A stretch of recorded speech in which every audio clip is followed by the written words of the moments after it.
The story begins in a small town in Minnesota, USA. The main characters are two high school girls named Jennifer and Needy. While Jennifer is a beautiful cheerleader and the school's beauty queen, Needy is just a bookworm with average looks.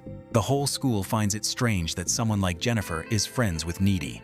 But no one knows that their friendship has lasted since they were children. One day, Jennifer invites Needy to a bar to see a band perform. It's a popular band in the city. Although she had a date with her boyfriend, Needy accepts Jennifer's invitation. That night, she dresses up to go with her best friend. Her boyfriend, Chip, thinks Jennifer is just using Needy, but she immediately retorts, saying that their friendship is genuine. The two girls then go to the bar, where they meet the 5-member band. Jennifer immediately falls for the band leader, Nikolai. He looked at the girl with lustful eyes. They quickly struck up a conversation. While Jennifer went to get drinks, Nikolai conspired with one of the men in the group to target Jennifer for the night. Needy, nearby, overheard this and angrily confronted him. Needy then warned Jennifer, but her friend was already captivated by the band leader and paid no attention to what her friend said. A short while later, while the band was performing on stage, a fire suddenly erupted from behind. It spread and blazed fiercely. People in the bar screamed and ran, creating chaos. Needy and Jennifer were lucky enough to escape through the restroom window. Before they could recover from the shock, Nikolai appeared. He invited Jennifer into his car. Despite Needy's objections, Jennifer decided to go with the strangers. They then got into the car and drove away, leaving Needy alone. Late that night, while recounting the story to her boyfriend, the doorbell rang downstairs. Needy's family was out. She went to open the door, but there was no one there.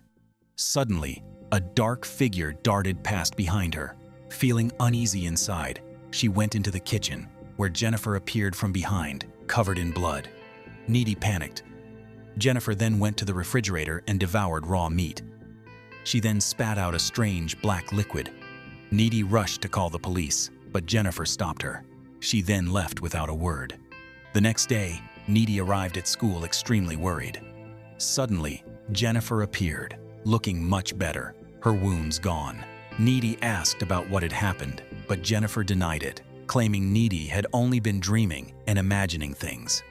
A little while later, the teacher entered the classroom and said that the fire the previous night had killed nearly 10 people. While everyone was grieving, Jennifer acted as if nothing had happened.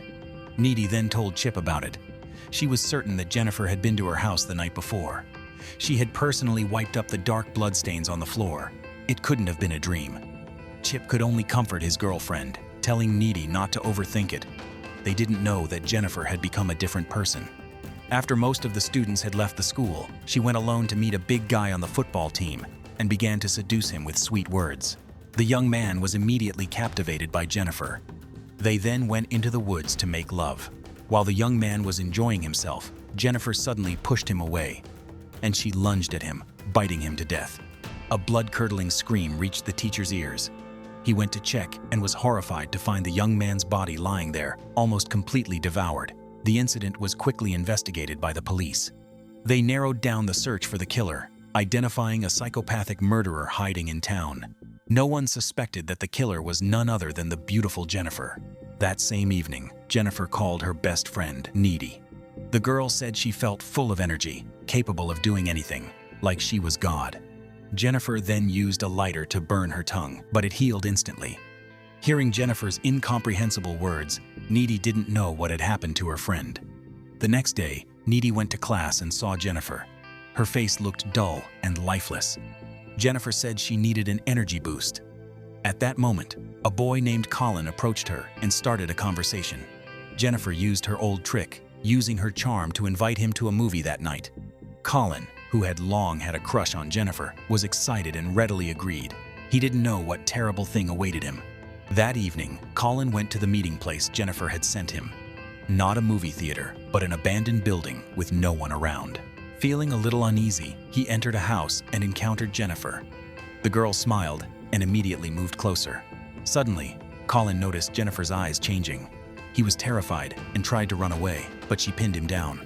Jennifer began to reveal her true nature, a disgusting monster. She opened her mouth and devoured the poor boy, ignoring his helpless screams.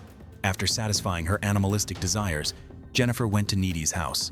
She began to recount everything, starting from the night of the fire. After being taken in the car by the men from the band, she discovered they weren't ordinary rapists, but had a much darker conspiracy.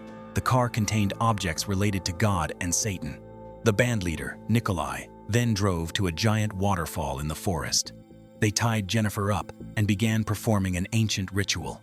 It turned out these men belonged to a satanic cult. They wanted to sacrifice a virgin girl to enrich themselves. Jennifer screamed for help, begging them to spare her life.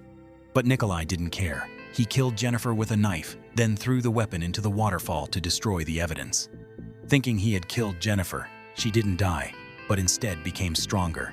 Even the most severe wounds healed quickly. To maintain her strength and beauty, Jennifer had to eat the flesh and drink the blood of young men. Needy was terrified after hearing the story. The next day, she went to the school library to investigate. It was then that Needy realized the ritual of those young men had completely failed. They didn't know that Jennifer had lost her virginity in high school. Because the ritual failed, an evil spirit had possessed Jennifer and was controlling her. The only way to kill this demon was to stab it fatally in the heart. Needy then told Chip about this. She was worried, not knowing who Jennifer's next victim would be. Chip doubted his girlfriend's story, believing Needy was exaggerating. That evening, the school was holding a dance prom. Chip happily dressed up to go. Worried about her son, Chip's mother gave him a can of pepper spray for protection. He then went to school alone at night. On the way, he encountered Jennifer. She began to seduce him, luring him to a nearby abandoned house. Needy was at the prom. Worried that Chip hadn't appeared, she ran to his house to ask about him. Knowing that something bad was about to happen, Needy rushed to find her boyfriend. She found traces of the two on the lawn and chased after them to the abandoned house. There, she discovered Chip being bitten by Jennifer in the swimming pool. Without thinking, Needy jumped in to save her boyfriend. She then grabbed the can of pepper spray and sprayed it in Jennifer's face. She screamed, spitting out a black liquid, then slowly floated into the air. Needy, terrified, helped Chip up and tried to run away. Jennifer approached her best friend and threatened to devour them both. Just as she was about to attack, Chip stabbed her in the stomach with a pool skimmer. Jennifer, in pain, pulled it out and quickly fled. Needy tried to take her boyfriend to the hospital, but the wound was too severe. He only managed to utter a few words before dying. Needy then returned home, heartbroken. Feeling extremely wronged, she decided to take revenge for her boyfriend. Needy then went to Jennifer's house. She burst in through the window and attacked her best friend. Jennifer, unafraid, bit Needy on the neck. Both of them were then sent flying through the air. During the struggle, Needy grabbed the necklace from Jennifer's neck and threw it away. It was a gift between her and her best friend. Seeing Needy's determination, Jennifer decided to give up. Needy seized the opportunity and stabbed Jennifer through the heart with a utility knife. The girl looked at her friend one last time before breathing her last. At this moment, Jennifer's mother entered the room. Seeing the scene, she was horrified. Needy was later arrested for murder and sent to a mental institution to live out the rest of her life.